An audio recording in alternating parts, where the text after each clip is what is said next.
안녕하십니까, 이진우입니다. 밭에서 자라는 작물인데 단백질이 참 많이 들어있어서 밭에서 나는 소고기라는 별명을 갖고 있기도 한 이 곡물, 바로 콩이지요. 우리나라에서는 된장, 간장, 고추장, 청국장 이런 전통 발효식품에도 다 콩이 쓰이고요. 또 요즘 같은 더위에는 콩국수 즐겨 드시기도 할 텐데, 이 콩이라는 곡물은 동서양을 막론하고 즐겨 먹는 슈퍼푸드로도 불리면서 용도가 무려 1000여 가지가 넘습니다. 요즘 같은 식량난과 곡물 가격 급등기에는 또 콩이 제대로 역할을 해주면 참 고마울 텐데, 요즘 콩 수급은 어떤지, 그리고 우리나라의 콩 산업은 어떤지 참 궁금합니다. 오늘 역시나 박정호 시간엔 곡물자원, 지난 시간까지 배웠던 밀, 쌀에 이어서 오늘은 콩 이야기를 또 들어보겠습니다. 손에 잡히는 경제 플러스 광고 듣고 시작합니다. 네, 세계 경제와 산업계의 다양한 현안을 깊이 있고 재미있게 공부하는 역시나 박정호 시간입니다. 오늘도 한국경제산업연구원의 박정호 부원장과 함께 중요한 곡물 자원 콩에 대해서 배워보겠습니다. 어서 오십시오. 예, 안녕하세요.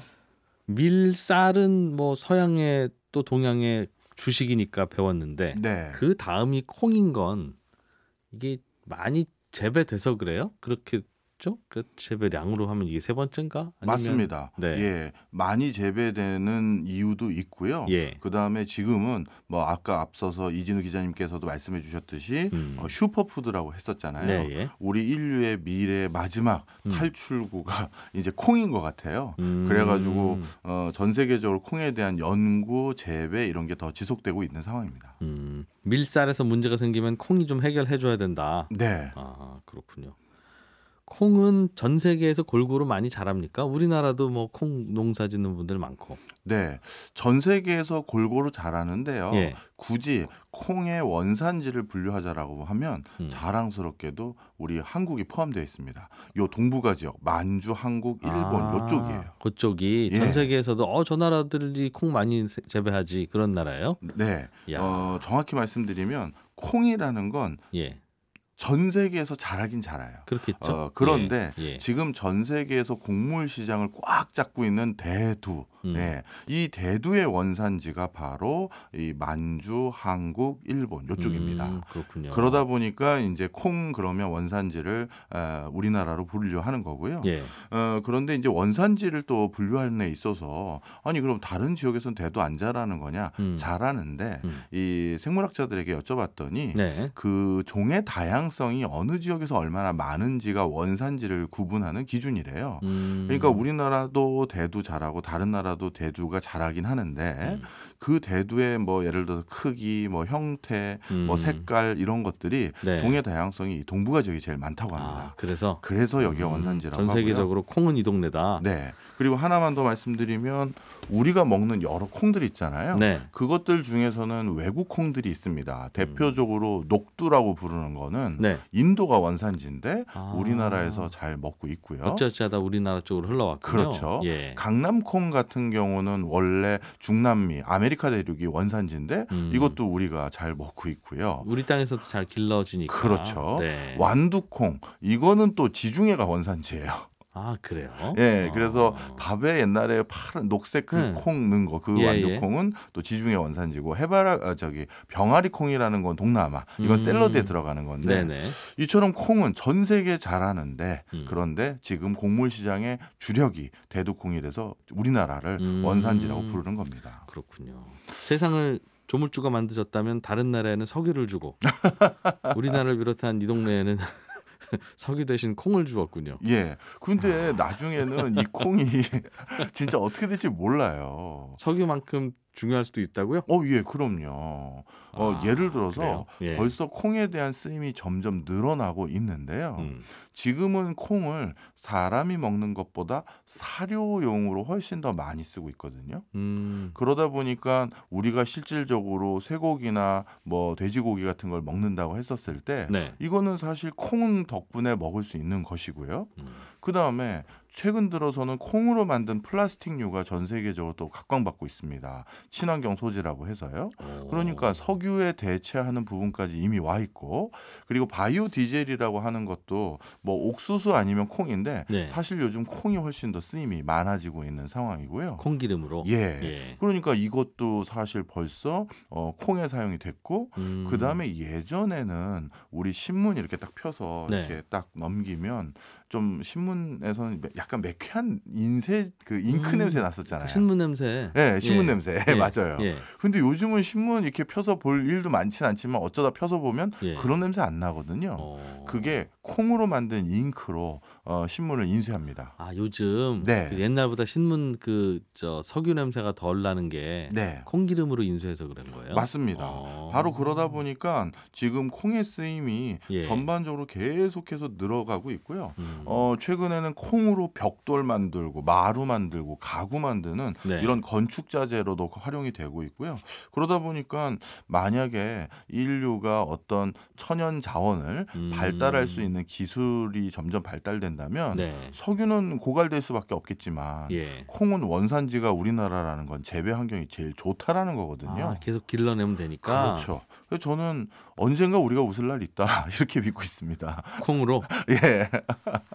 설명 듣긴 했는데 그래도 지금 선택하라면 석유 같은데요. 지금은 석유예요. 그러나 예. 콩이 콩밥 만들 때만 쓰는 건 아니다. 네. 이 약간 더 옛날 얘기 말씀 주신 김에 좀 더 나눠보면요. 이 동네가 얼마나 콩을 대표하는 동네인지를 쉽게 알 수 있는 게 두만강 있죠. 네.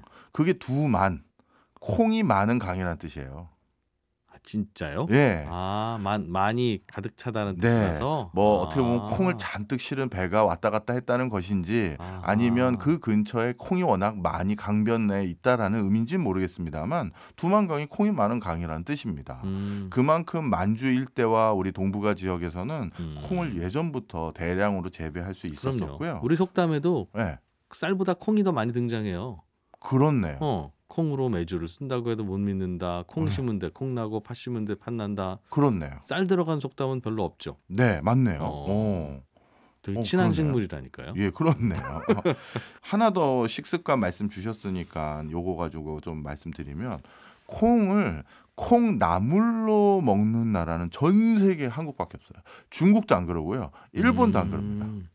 콩에다 싹 틔워서 네. 그거 먹는 게 예, 왜 안 먹지? 괜찮은데 그거. 그러니까요. 그리고 이게 대박인 게 예. 콩이 콩나물로 바뀌면 비타민 C가 생겨요. 콩에서. 예. 그 나물이 되는 순간. 네. 그러다 보니까 이게 영양으로서도 상당히 많은 장점이 네. 있는데 예. 이걸 콩나물로 먹는 민족이 우리나라밖에 없다라는 건 굉장히 이례적인 일인 거죠. 이게 워낙 콩이 흔하다 보니까 네. 어디 그 축축한 곳에다 그냥 콩을 던져놨는데 싹이 났던 모양이에요. 그래서 그냥 먹어봤구나. 먹어본 거죠. 아. 그 서양인들이 치즈 먹는 이유가 워낙 우유가 흔하니까 네. 어디다 그냥 던져놨는데 뭔가 걸쭉한 게 생겨서 이건 또 뭐야? 뭐 이러다가 먹다가 괜찮은데.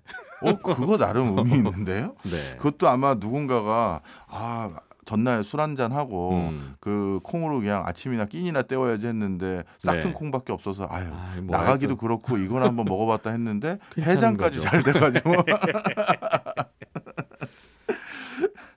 다시 돌아오고요. 네.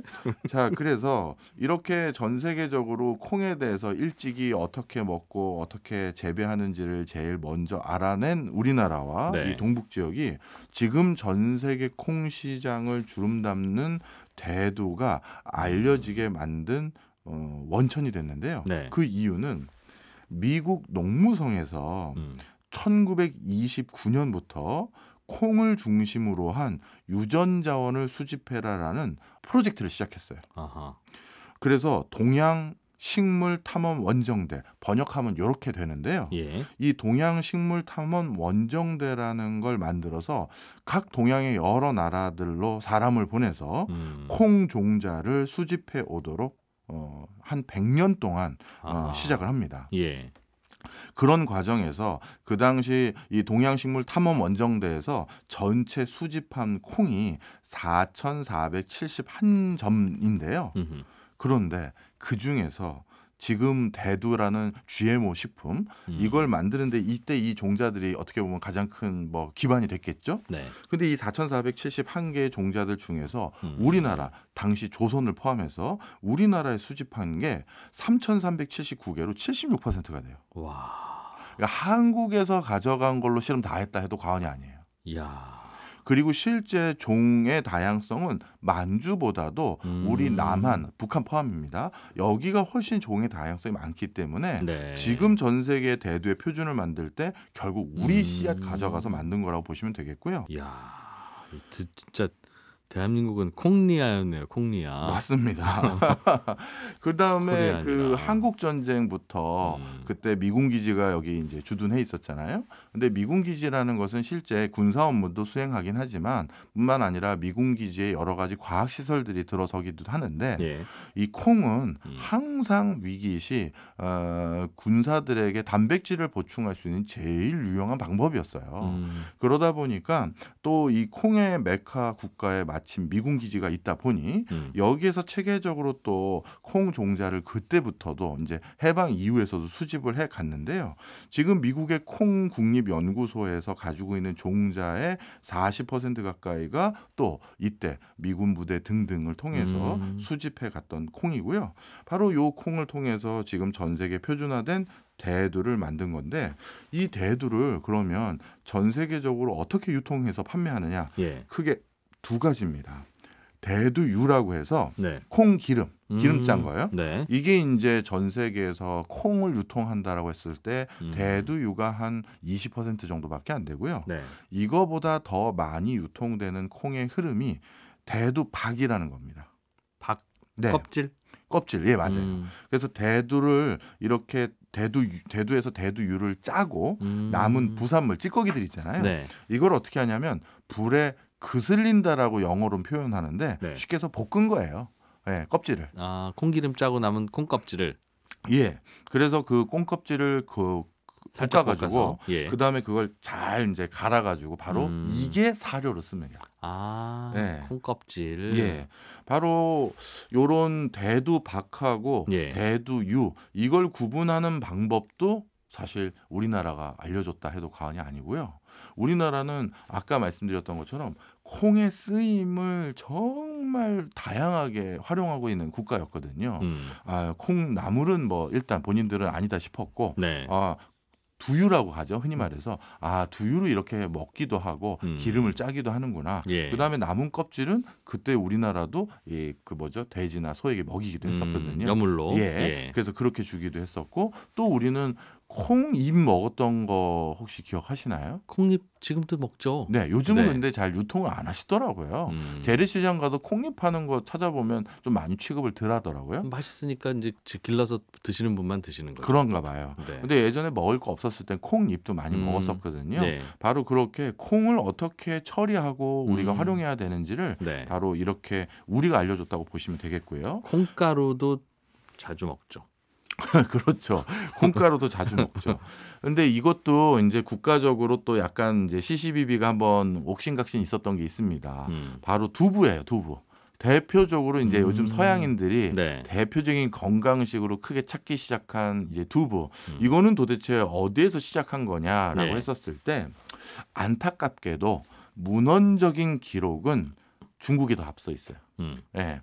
그리고 중국이 최초로 콩을 먹은 기록도 기원전 만년으로 먼저 앞서 있는 건 사실입니다. 네. 뭐 우리가 더 기록이 더 이제 새로 나오면 우리가 또 이제 앞서질 수는 있지만 아직까진 두부도 역시 중국에서 먼저 먹은 게 맞고요.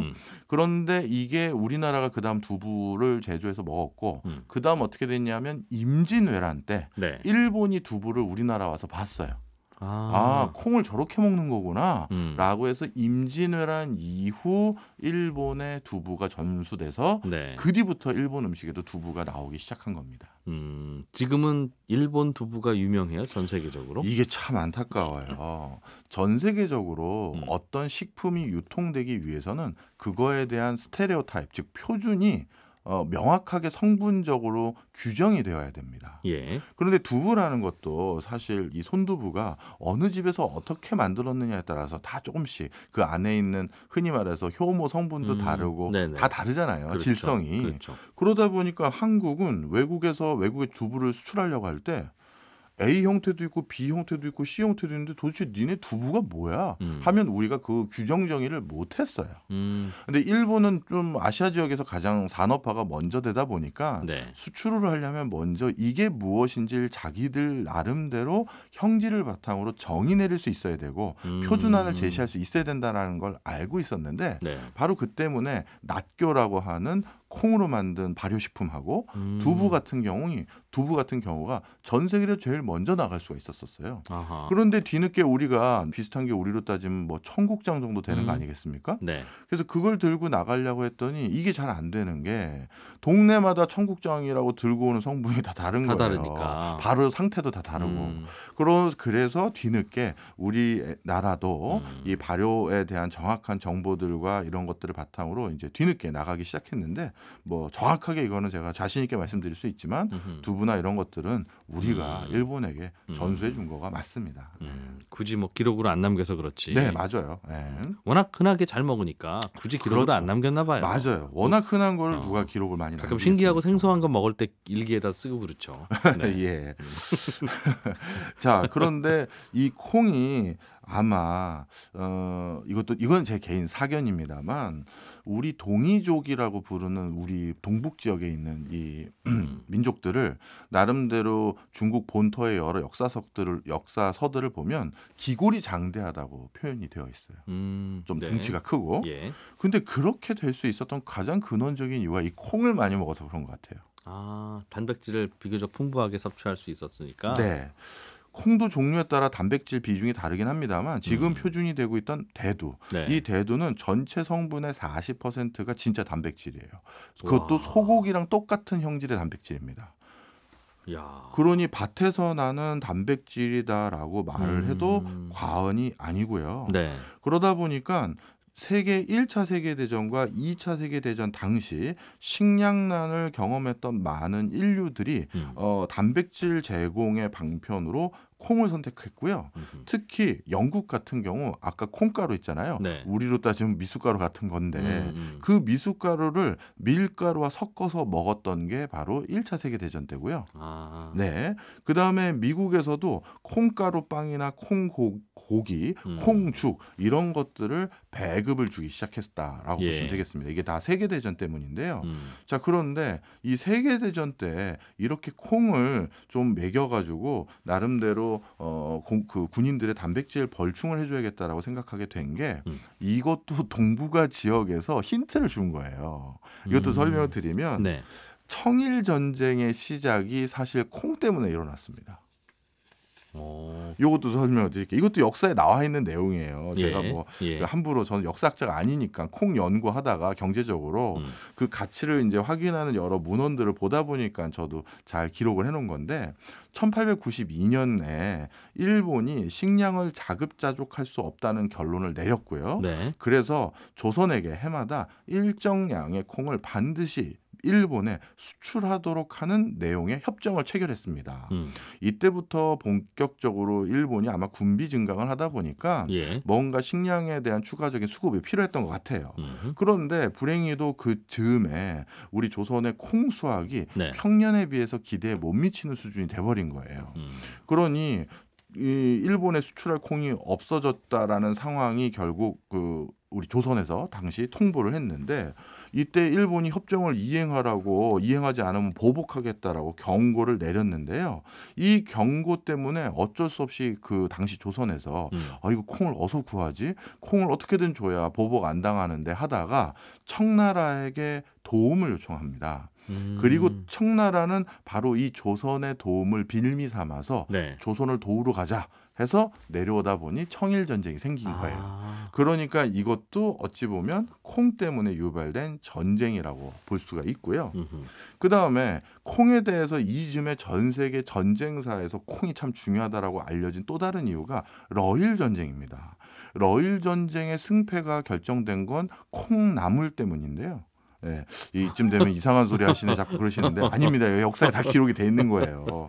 1905년 겨울에 예. 일본이 전쟁을 치르고 있는 과정에서 러시아 병사들은 겨울이니까 채소류를 섭취하기가 어려웠을 거 아니겠습니까? 예. 그러다 보니까 아까 말씀드렸던 비타민 C, 이 비타민 C 부족에 결국 시달려서 여러 가지 그 비타민 C 결핍으로 인한 질환에 네. 시달리게 됐었습니다. 그래서 결국 전쟁을 수행할 수 없는 처지까지 이르게 됐고, 그래서 결국 일본군에게 항복을 하게 됐는데요. 예. 그 당시 항복한 러시아 군인들이 일본군 진영에 가서 네. 식량 창고 안을 열어봤다고 하는 거예요. 이제 봤다는 거죠. 네네. 니넨 도대체 어떻게 우리보다 건강 상태가 용이하니 이 한겨울에. 네. 그랬더니만 일본 그 식량 창고를 열어봤더니 그 안에 콩이 가득 쌓여 있었고 더 정확하게 말하면 콩 중에서 일부가 콩나물이 돼버린 거예요. 근데 그걸 먹었더니 방금 말씀드렸던 비타민 C가 충분히 섭취가 될 수 있어서 예. 러시아군의 지금 체력 상태와 비교 우위가 있었던 거죠. 그래서 러일 전쟁의 결정적인 승리는 콩과 콩나물 덕분이다라고 전쟁사에서 기록이 되어 있어요. 진짜 콩과 콩나물 덕분에 일본이 이겼다? 네. 그게 군사들의 어떤 체력 때문에. 근데 보급이 생각보다는 중요해요, 정말. 그럼요. 실탄보다 밥을 뭘 먹었느냐에 따라서 전투력이 달라지기는 한데 일단은 여기까지 듣고 2부로 이어가서 또 콩 이야기 재미있게 이어가 보겠습니다. 네, 세계에서 가장 중요한 곡물 중에 하나로 떠오르고 있는 콩 이야기 한국경제산업연구원 박정호 부원장과 함께 들어보고 있습니다. 지난 1부에서는 콩이 우리나라에서 굉장히 많이 나고 콩과 관련한 음식도 우리나라가 거의 원조고 네. 사실상 콩에 관한 한 우리나라는 거의 뭐 전 세계 탑이다 라는 이야기를 해주셔서 더 재미있게 들었어요. 예. 요즘도 그렇습니까? 아니면 요즘에는 콩에 관련한 다른 나라, 우리나라를 제외한 다른 나라들의 관심이 또 커지고 있을 것 같아서 변화가 있을 것 같은데요. 맞습니다. 저 원산지는 분명 우리가 맞습니다만 네. 그리고 어떻게 활용해야 되는지도 알려준 게 우리가 맞습니다만 전 세계적으로 지금 콩 산업을 꽉 잡고 있는 건 사실 우리나라가 이제 아니게 돼버렸습니다. 일단 전 세계 콩의 생산의 80%는 네. 미국과 남미에서 생산하고 있다 이렇게 보시면 돼요. 여기 미국이 이제 가져간 콩이 우리 콩이라는데 더 이제 우리가 안타까운 거고요. 그럼 일부에서 우리 콩이라고 하는 건 주로 우리나라를 중심으로 한 동북아시아 네. 쪽에서 많이 난다는 건 조금 옛날 이야기고. 네. 이제는 우리가 가져간 걸 품종 개량해서 미국이 재배하고 있고요. 그 순서대로 말씀드리면 미국, 그다음에 브라질, 아르헨티나, 중국, 인도 이 5개 나라가 전 세계 메이저 5개 콩 생산 국가다. 이렇게 보시면 되겠습니다. 자, 그런데 중국은 콩을 그래도 메이저 5개 국가가 들어갈 만큼 생산을 하고는 있는데요. 문제는 중국은 콩 소비를 워낙 많이 합니다. 그러다 보니까 생산도 많이 하지만 상대적으로 여타 국가들에 비해서 워낙 소비를 많이 하다 보니 그래서 중국이 방금 말씀드렸던 미국과 특히 중남미 국가로부터 콩을 대거 수입을 해오는데요. 이 과정에서 중국인들이 이걸 정치적으로 이용도 해요. 어떻게요? 예를 들어서 미국의 선거를 가만히 보면 결국 공화당 아니면 민주당이잖아요. 여기는 양장대가 분명하니까요. 근데 공화당 쪽에서 그 가장 중요한 텃밭이라고 하는 것은 전통적인 농업지대가 있는 곳이 이제 공화당의 우위인데 이 농업지대가 있는 공화당 지역에서 얼마나 공화당이 절대적인 어떤 지지를 계속 받을 수 있는지 이게 중요한데 이 사람들이 절대적으로 재배하는 품목 중에 하나가 콩이거든요.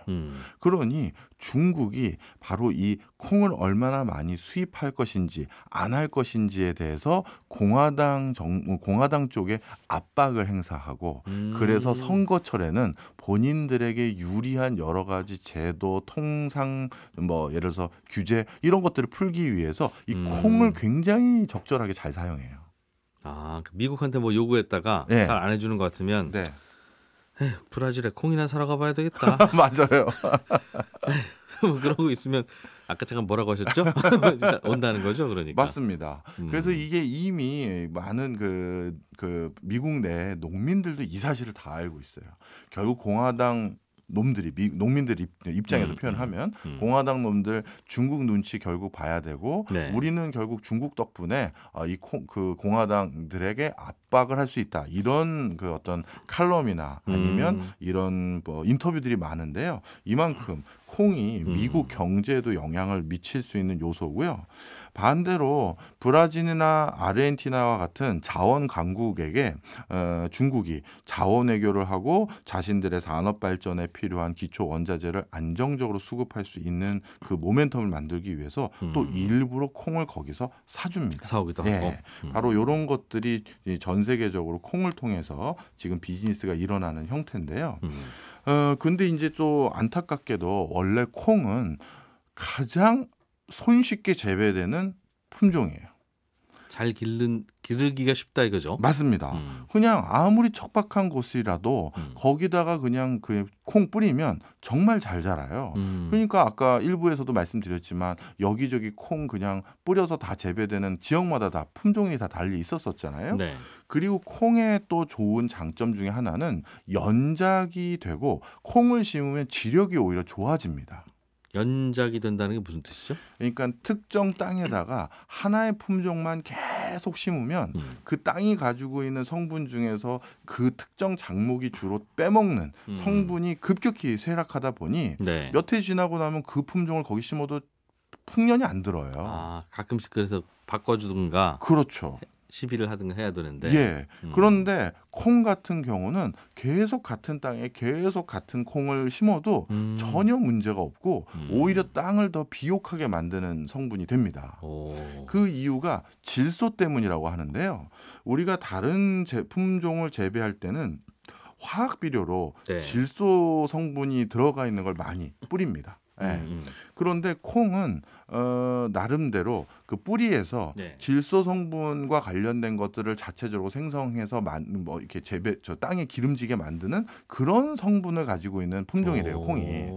그러다 보니까 지력을 보충하고 심지어 연작도 가능하다 보니까 원래는 재배가 더 손쉬운 게 통상적인데. 그런데 이것도 뭐 이상 기후 현상 때문인지 전 세계적으로 콩의 어떤 생산량 증가폭이 예년에 비해서 이렇게 높아지고 있다라고 보기는 어려워요. 과학 기술은 계속 발달하고 있는데 네. 그러다 보니까 더더욱 GMO 콩이라고 해서 유전자 조작을 통해서 재배되는 콩들만 더 실제 농가에서는 선호하게 되는 상황으로 바뀌어버린 겁니다. 그게 더 잘 자라니까. 네. 바로 여기에서 또 다시 우리가 항상 송경제 하다 보면 또 부러워하게 되는 나라인 미국 얘기가 나오게 되는데요. 이 콩도 전 세계에서 가장 많이 사용하는 종자를 몬산토하고 듀퐁 이 두 회사가 거의 꽉 장악을 하고 있어요. 그래서 이 두 회사가 장악하고 있는 종자로 전 세계 대두 시장이 꽉 잡혀져 있다. 이렇게 보시면 되겠고요. 네. 뭐 최근에는 뭐 오메가3 콩이니 고올리고당 콩이니 이런 신규 종자 역시도 이들 두 회사들이 전 세계적으로 종자들을 뿌려주고 있는 상태고요. 그나마 유럽에서는 서양 유채씨를 사용해서 별도의 어떤 뭔가 바이오 디젤용이라든가 콩이 아닌 다른 네, 것들을 예. 사용하려고 하는 노력들을 하는데 이런 것들도 미국의 종자 산업에 의존하지 않은 에너지 생태계를 만들어 보기 위한 자체적인 노력일 뿐이고요. 결국 미국은 콩이라는 것에서도 충분히 에너지 분야에서도 어떻게 보면 교두보를 만들 수 있는 이런 뭐랄까요 힘을 가지고 있는 거고요. 네. 자, 이렇게 생산된 콩 어떤 유전자 조작으로 생산이 되면 그냥 콩이라고 해서 다 받아주는 게 아니라 이 품질을 5개로 구분을 합니다. 뭘 만드는 목적으로요? 특히 이게 대두유든 대두박이든 네. 뭘 만들든 간에 결국 콩의 품질이 좋아야지만 그게 좋은 것들이 나와주잖아요. 아, 국제 간에 거래되는 콩, 표준 콩.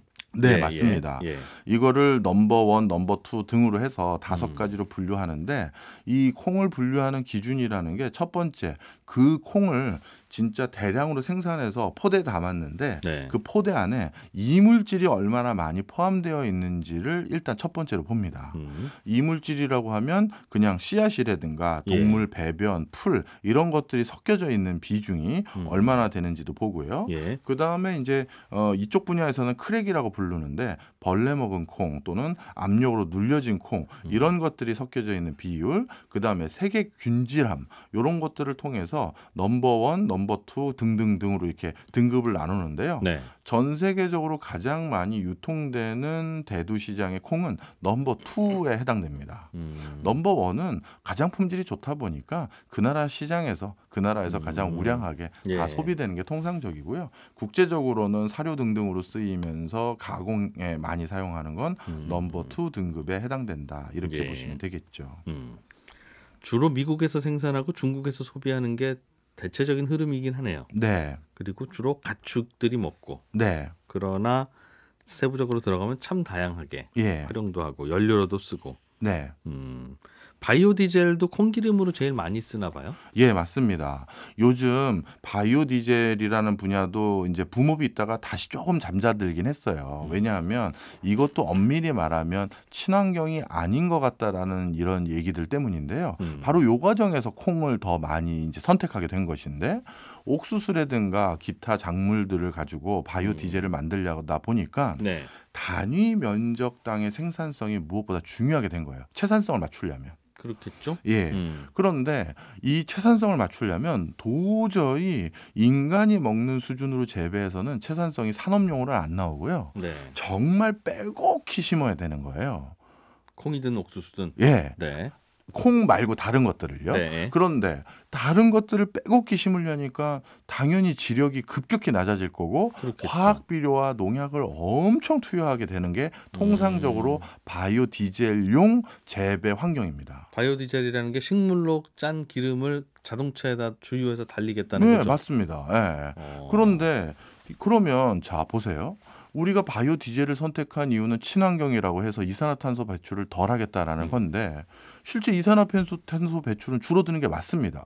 석이 덜 쓰니까. 네. 예. 그런데 친환경은 맞느냐라는 퀘스천 마크가 드는 거죠. 왜요? 왜? 이렇게 많은 농약 쓰고 이렇게 많은 화학 비료를 쓰면 이거는 결국 대기 오염은 줄였지만 토질 오염과 이제 수질 오염으로 바꾼 거 아니냐라는 네. 이슈가 제기됐던 거예요. 그거 하려면 또 산림도 밀어내야 되고 하니까. 그렇죠. 바로 이런 이유로 인해서 바이오 디젤에 대한 회의론들이 좀 있었는데 그런데 아까도 잠시 말씀드렸지만 콩은 심으면 심을수록 지력이 좋아지기도 하고 네. 또 그렇게 많은 화학 비료를 쓸 필요가 없다고 말씀드렸잖아요. 그러다 보니 그러면 바이오 디젤로 제일 적합한 건 콩이겠네. 콩이다. 바로 이런 이유로 콩에 대한 쓰임이 더 늘어나기 시작한 거예요. 자, 이렇게 콩에 대한 쓰임은 점점 더 독특하게 늘어나고만 있는데 콩의 생산성은 이제 한계가 좀 와 있는 상태라서 좀 체감하고 있고요. 생산성 증가는. 예. 거기다가 요즘 전 세계적으로 콩을 전혀 안 먹는 국가들에게도 콩을 자꾸 먹도록 유도하는 분위기가 생겼는데요. 이건 또 우리나라가 좀 선도했습니다. 좀 설명을 드리면 아프가니스탄 전쟁으로 인해서 아프가니스탄이 기아에 허덕이던 시절이 꽤 됐잖아요. 네. 그래서 아프가니스탄에 뭐 기아, 기근, 그래서 아사 직전에 많은 어린이들과 이런 사회적 약자들이 많다. 네. 이런 것들이 알려지면서 이걸 어떻게 해결하지라고 했는데 그때 우리나라 많은 농학자들, 그다음에 의학 관련한 분야의 종사자들이 아프가니스탄 사람들에게 콩 재배하는 걸 알려줬어요. 너희 같이 척박한 땅에서도 콩은 자라, 심어봐, 네. 그리고 먹어봐. 이게 니네 입맛에 지금 딱 맞지는 않지만 이거 먹어보면 나름대로 단백질이 높아서 네. 굉장히 영양소가 높아라는 걸 알려줬죠. 그래서 아프가니스탄에서는 원래 밀로 난이라고 해서 인도 음식들 부침개 같은 예, 부침개 같은 거 있잖아요. 예. 그런 것들을 원래 밀로 만들어서 먹었는데 우리가 이제 콩 전수해주고 나서 콩으로 만든 난 같은 거 먹는 사람들도 왕왕 있는 수준까지 와 있는 거죠. 예. 배고플 때는 이게 맛을 따지는 게 아니라 영양을 위해서 먹는 거잖아요. 바로 그래서 중동 국가에 콩에 대한 식습관을 알려준 게 이제 우리나라고요. 그 다음에 서구 국가들 역시도 아프리카 국가들의 많은 단백질이 부족한 어린이들에게 콩을 재배해서 먹이는 것들을 알려줘서 네. 지금은 전 세계적으로 콩을 주곡으로 삼고 있는 비중이 점점 늘어가고 있는 상황입니다. 우리나라가 인류에 기여한 곡물이네요, 이게. 맞습니다. 이거나 저거나. 예. 실제로 그래서 요즘 전 세계적으로 예. 또 이 회사의 제품을 벤치마킹해서 유사한 것들을 많이 만드는데요. 우리 콩 하면 시럽이라고 해서 뭐 A, B, C 해가지고 옛날에 유리병에 들어가 있는 배땡땡이라는 식품이 있어요. 콩으로 만든 우유 같은 거. 음료. 네, 맞아요. 예. 네. 그걸 만든 설립자도 의사분이셨어요. 그 의사분이 우리나라 해방 이후 어린이들이 너무 단백질 섭취가 부족하다 보니까 신체 발달이라든가 뇌 활동 이런 것들이 저하되고 네. 이거는 국가 경쟁력의 저하로 이어지게 되잖아요. 그런데 그 당시 육류 소비를 어떻게 하겠느냐라고 하는데 예. 그때 우리 옛 선조들이 기골 장제했던 가장 큰 이유는 콩을 많이 먹어서다. 그래서 콩을 전 국민에게 쉽게 보급하기 위한 방편으로 네. 예, 두유 사업을 시작하신 거예요. 그런데 이 업체가 전 세계적으로 두유 생산량이 뭐 진짜 그 제일 높은 반열에 올라갈 정도로 세계적인 회사가 됐거든요. 요즘도 그래요? 네, 그럼요. 그러다 보니까 수출도 하고요. 그런데 야, 이 콩이라는 게 건강식이고 또 다이어트에도 좋고 네. 여러 가지 이유로 콩을 많이 먹어야겠다. 또 피부에도 그렇게 좋대요. 네. 콩이 그렇대요. 네. 먹어요? 아니면 발라요? 아니, 먹는 걸로요. 먹어야. 네. 예. 그래서 네. 콩을 화장품으로도 만듭니다. 네, 하여튼 그래서 예. 이런 것들 때문에 두유 시장이라는 것도 어떻게 보면 이렇게 먹는 겁니다. 알려준 것도 또 우리나라예요. 우리나라가 주로 두유를 그래도 많이 먹는 편이에요, 전 세계적으로? 네, 많이 먹는 편입니다. 네, 중국보다는 덜하지만. 네. 요즘도 시골에 또는 지방의 재래시장 가면 예. 뭐랄까요? 그냥 갈아서 맷돌로 갈아서 만든 두유를 죽처럼 하는 거 있거든요. 콩즙. 네, 콩즙 해가지고 팔죠. 네. 예. 아침에 그거 한 끼 먹으면 든든하기도 하고 되게 건강식으로 좋은데 네. 저도 뭐 시골이나 이제 지방에 가끔 놀러 갔을 땐 일부러 맛집 중에서 그런 걸 찾아가요. 그럼 진짜 뭐 구수하니 맛있거든요. 예. 그런데 이제 이거를 그렇게 우리는 예전부터 먹었던 건데 이렇게 이걸 상품화하고 제품화하는 것도 알려준 셈이죠.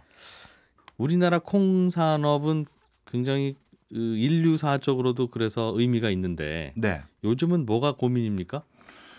콩이 이렇게 우리가 보급하기 제일 수월했고 우리는 옛날에 이렇게 즐겨 왔었었는데 정작 이 원산지인 한국이 콩 재배가 점점 안 되고 있다는 데 문제가 있습니다. 덜 키워요, 콩을? 예, 좀 설명을 드릴게요. 예. 지금도 콩은 쌀, 밀, 그 다음으로 우리가 제일 많이 소비하고 있는 곡물은 분명합니다. 네. 근데 콩 재배가 1975년도까지만 하더라도 자급률이 98%였어요. 그러니까 쌀 못지않게 자급이 다 이루어졌던 품종인데 이제 이게 자급률이 계속 떨어져서 현재는 10%도 안 되는 수준까지 급락한 상황이에요. 그리고 더더욱 문제가 되는 건 콩을 재배하고 있는 농가의 환경이라고 할 수 있는데요. 영세농들의 비중이 굉장히 높습니다. 그러니까 대규모로 좀 재배를 해야 가격 경쟁력도 생기고 대규모 납품하는 어떤 시장, 마켓이 제대로 형성이 되는데 워낙 영세한 형태로만 운영이 되다 보니까 뭐 진짜 아까 말씀드렸던 시골 재래시장이나 이런 형태로 유통되는 것만 우리가 일부 커버하지 뭐 식용유라든지 뭐 이런 여러 가지에 들어가는 대규모 납품은 우리 내부에서는 좀처럼 이루어지지 못하고 있는 상황이고요. 더더욱은다나 신재생 에너지로 많은 국가들이 콩에 대해서 더더욱 재배 면적을 늘리고 콩을 활용할 수 있는 기술 개발에 박차를 가하고 있는데 우리는 아직까지 기초적인 먹거리만에서도 제대로 활용을 못하고 있는 상황이에요. 대규모 농사를 지을 수 있어야 되겠네요, 우리가. 맞습니다. 이걸 뭘 좀 해보려면. 예. 그럼에도 불구하고 저는 희망을 갖고 있는 게요. 네. 아직도 우리 주변에 여러 가지 콩을 대하는 태도를 보면 콩 아까 속담 말씀하셨잖아요. 예. 저는 속담까지는 생각을 못하고 그냥 요즘도 우리가 콩에 의존한 문화권이라는 걸 여실히 볼 수 있는 게 주말에 이제 영화 한 편을 봤는데요. 영화의 내용이 뭐냐면 주인공이 감옥에서 나오는 장면이 있어요. 그때 바로 친구들이 두부를 얼굴에 이렇게 딱 던지더라고요. 그건 왜 그러냐 하면 감옥에서 단백질 섭취가 원활하게 안 됐을 텐데 이렇게 두부를 먹고 빨리 몸 보충해라라는 힘내라. 네. 이게 우리나라 사람들이 누가 가르쳐준 게 아니라 콩에 대한 이해도가 그렇게 많다라는 거잖아요. 그렇죠. 예. 그래서 저는 오늘 이 시간뿐만 아니라 앞으로 이제 식량 위기라는 게 더욱더 우리 사회의 주요한 이슈가 될 텐데 그러면 가장 재배가 수월했던 이 토양에서 이 기후 환경에서 콩에 대한 쓰임을 많이 할 수 있는 기술력도 있으니 다시 콩 전성기가 우리나라에서 열릴 것 같아요. 참 중요한 곡식이네요. 단백질도 많이 들어있고 네. 척박한 땅에서도 잘 자라고 우리나라에서 잘 자라면 전 세계에서 다 잘 자라죠. 그럼요. 콩에 대한 이야기 재미있게 잘 들어봤습니다. 한국경제산업연구원 박정호 부원장이었습니다. 고맙습니다. 감사합니다. 네, 손에 잡히는 경제 플러스 여기서 마무리하겠습니다. 저희 방송 내용은 홈페이지 게시판이나 팟캐스트 이용하시면 언제든지 다시 들으실 수 있습니다. 저는 내일 이 시간에 인사드리죠. 이진우였습니다. 고맙습니다.